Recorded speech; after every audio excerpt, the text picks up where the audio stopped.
Welcome to the DCTV News at Noon program. I'm Kendra Cook. Dolores County Broadcasting Network is the producer of DCTV with support from the Southwest Colorado TV Translator Association.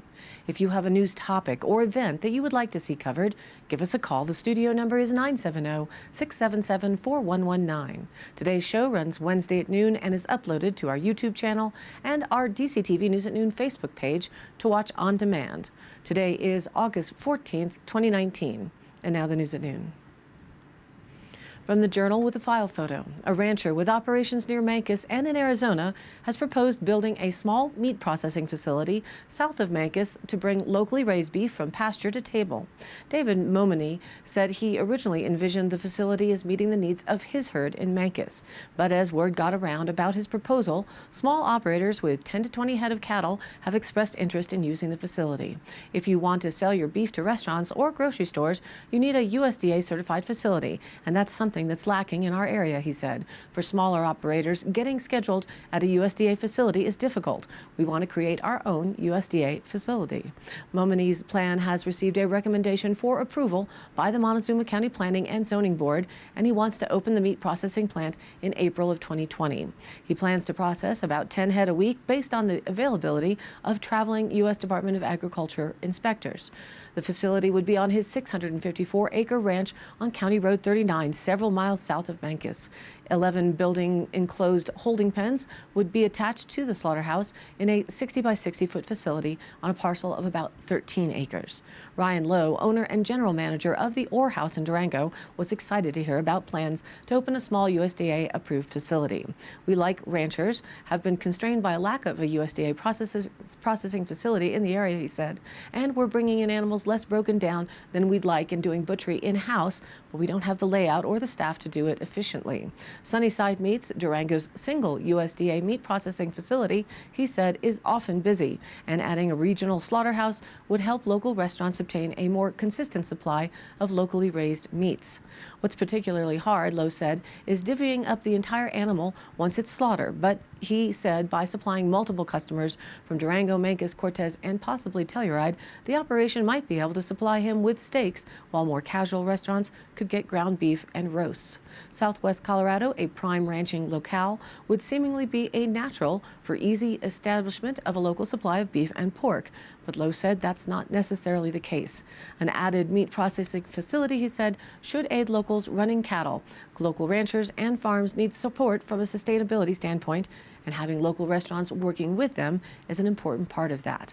A consistent supply is the key to success. If a new meat processing facility added to the consistency and reliability of a supply, the new plant would be a welcome addition to the local supply chain.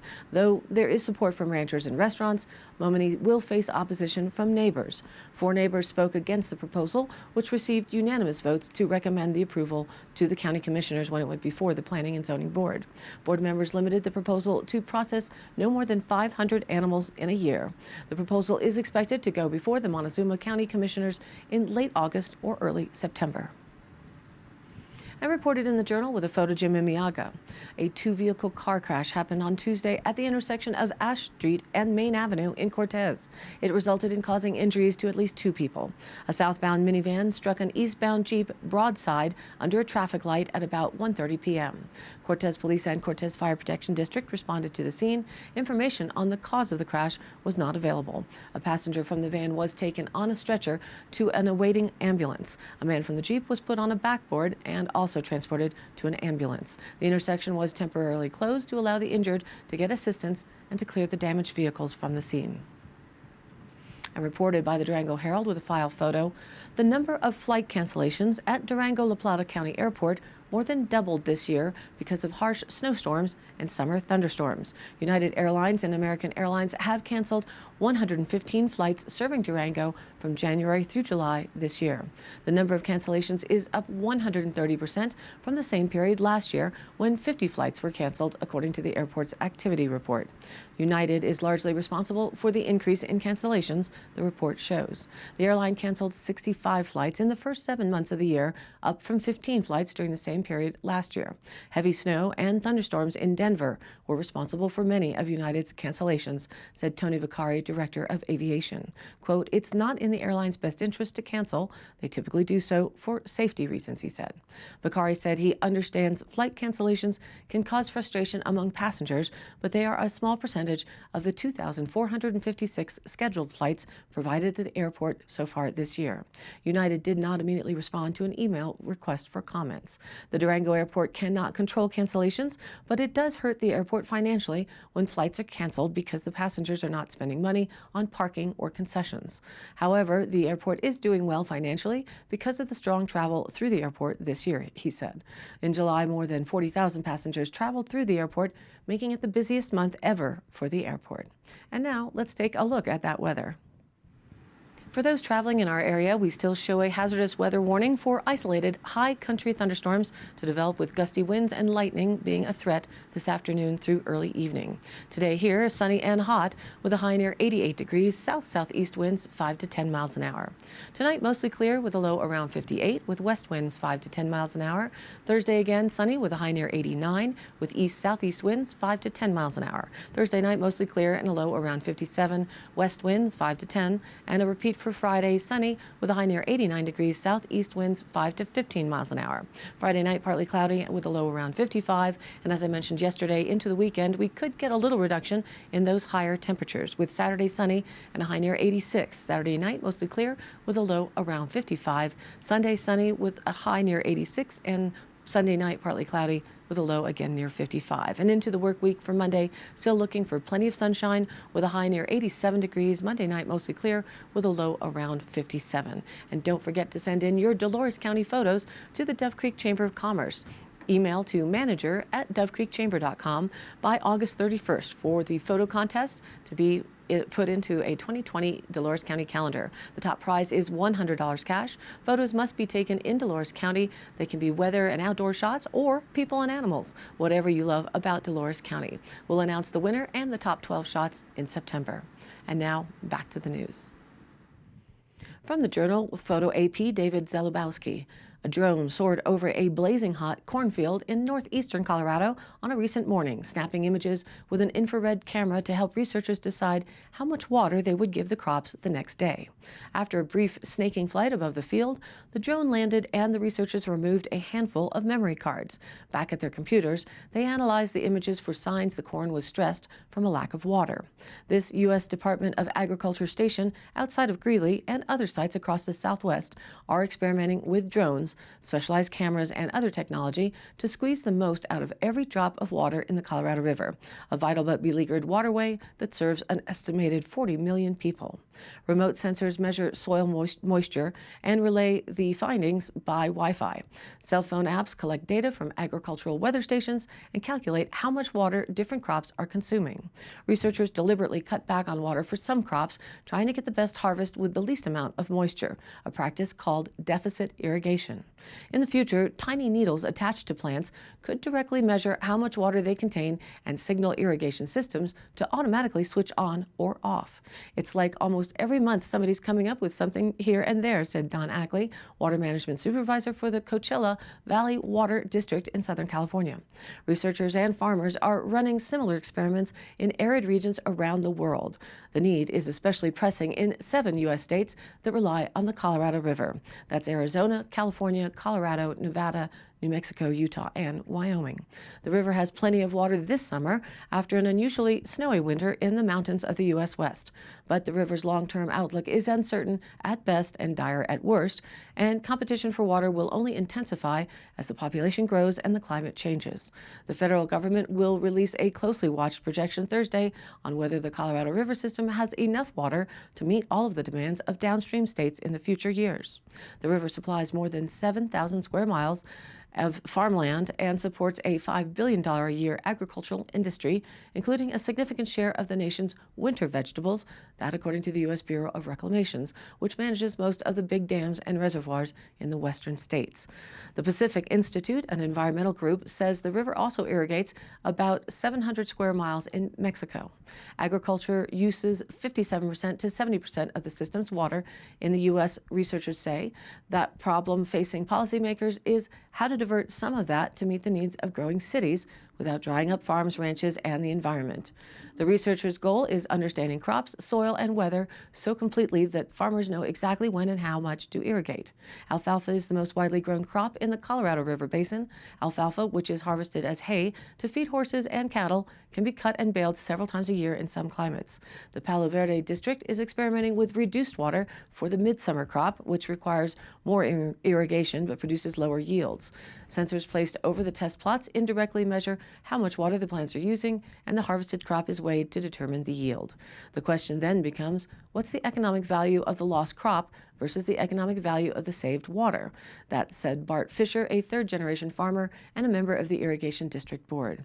The appeal of technology is as much about economics as saving water to most farmers.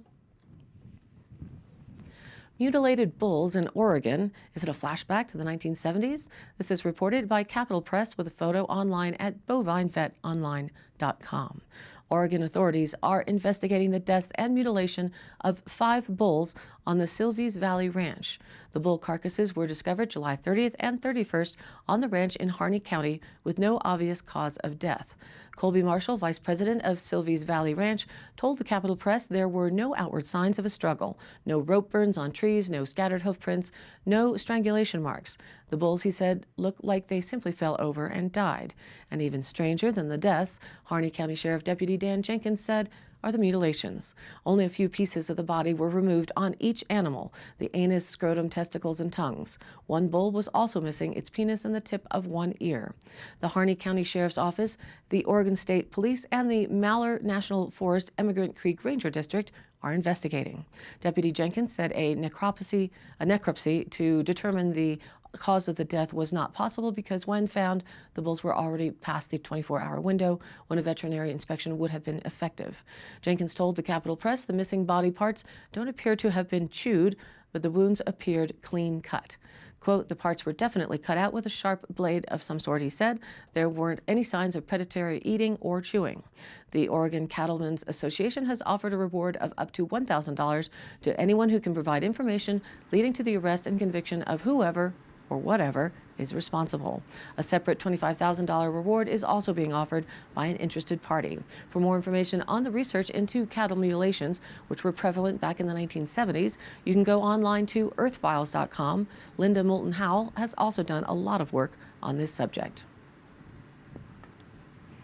And the annual Dolores County Fair successfully concluded amidst a flurry of activity at the county fairgrounds this past weekend. As reported in the D.C. Press by Oma Fleming of the Dolores County Extension Office and Fairgrounds Manager, the 2019 Dolores County Fair had many exhibits and was very well attended. She said the 2019 Fair Board has made a ton of progress this year, being the third year with a junior livestock show, ice cream social, and a People's Choice Award.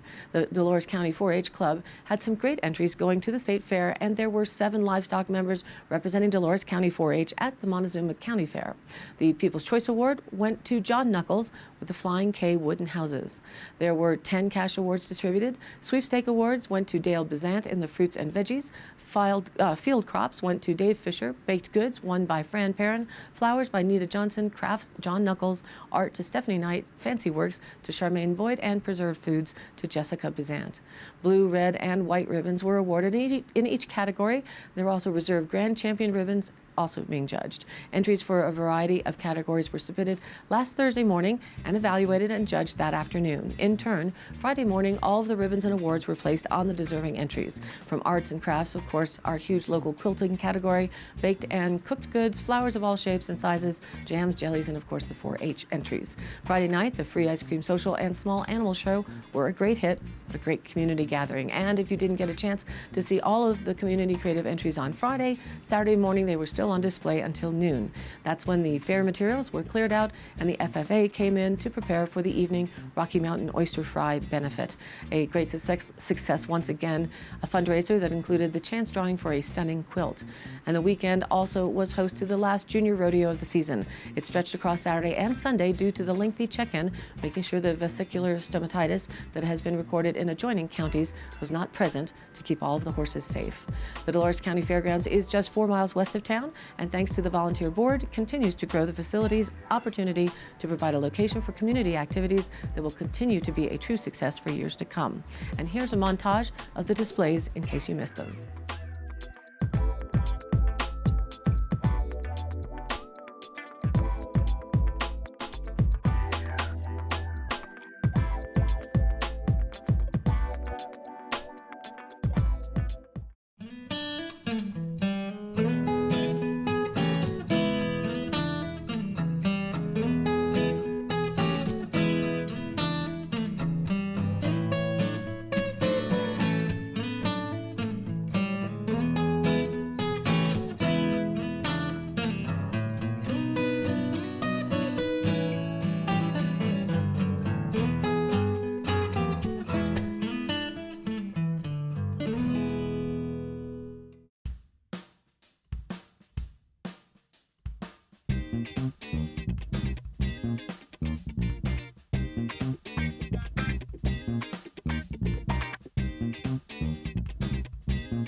And don't forget, I post up High Canyon Country happenings with event links on our Facebook page, which is DCTV News at Noon, so you can look up phone numbers and dates. We also upload the daily news to our YouTube channel, which you can search for with the same name, DCTV News at Noon, and the broadcast is also posted to the general Facebook page where we add links to stories of interest, share other events or news, and where you can join in on the conversation too. This is your local community television station, so if you have something you'd like to share, please contact us by email at dcbnnews@gmail.com or call us at the station at 970-677-4119 and we'll be happy to help.